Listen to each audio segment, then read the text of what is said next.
Foshnja.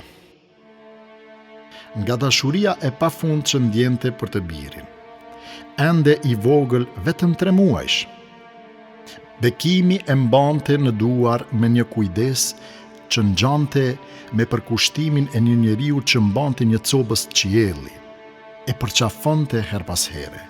Ja nuhaste aromën e pastër, që i përngjante aromës së jetës së sapo lindur, e shikonte gjatë në sy dhe buzëqeshte me një buzëqeshje që dukej sikur falenderonte vetë krijuesin për atë dhuratë hyjnore.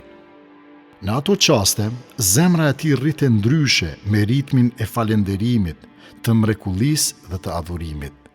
Shpesh, kur e vështronte foshnën e tij, bekimi habitej. Si ishte e mundur që kjo krijesë e përkryer, me sy që shndrisnin si yje dhe me lëkurë si petale pranvere, kishte filluar nga një qelizë vetme, në një garë të padukshme, në errësirën e mitrës, ku mbi 300 milion spermatozoid ishin nisur drejt një destinacioni të caktuar. Vetëm njëri kishte arritur qëllimin. Ai i vetëm, ai i zgjedhuri, ishte bërë fillimi i jetës që ai tani e mbante në duar. A nuk është kjo një mrekulli, një zgjedhje hyjnore, mendonte ai? Bekimi ishte gjithmonë kurështar. Donte të dinte më shumë për fillimin e jetës, për atë që ndodh në heshtje, në fshehtësinë e mitrës. Si ndodh që nga kjo qelizë e parë shpërthen një jetë e tërë? Si ndahen qelizat?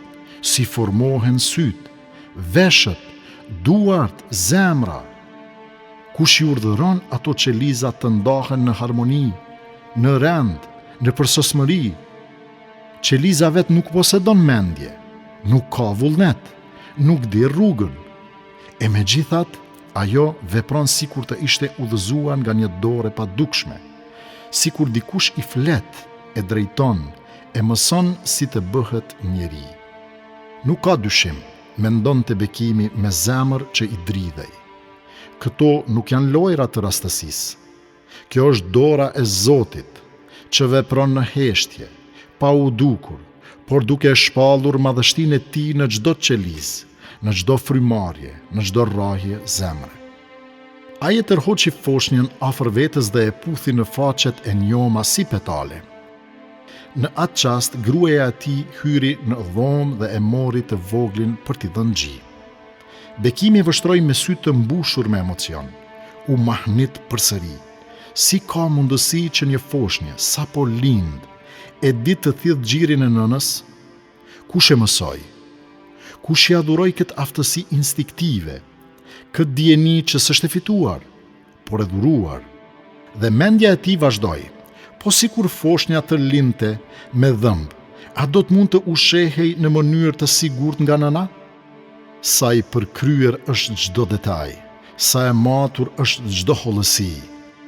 Në atë qast, sytë ju mbushën me lot dhe nga thellësia e shpirtit, si një psherëtim që kap qiellin, tha me zë të dridhur: O Zot, sa i madh je! Sa e përkryer është dora jote që formon jetë. Ti je udhëzuesi i qelizës, mësuesi i çdo fryme dhe mëshiruesi i gjithësisë.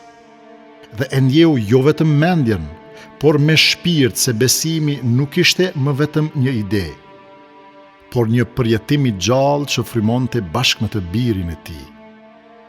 Kur sheh një foshnjë që thith gjirin pa u mësuar, kur kupton se nga një qelizë verbër lind një njeri me sy që shohin, me zemër që rreh, me buzë që qeshin, nuk ka më vend për dyshim. Nuk është rastësi, as ndodhje e verbër. Është shenja e një Zoti që flet pa zë, që krijon pa u dukur, por që lë pas një madhështi që të bën të dridhesh. Ai është aty, në çdo frymë, në çdo rrahje zemre, në çdo jetë që lind, dhe s'ka fjalë më të thellë se psherëtima e një shpirti që e njeh Zotin përmes mrekullisë së jetës. O Zot, sa i madh je!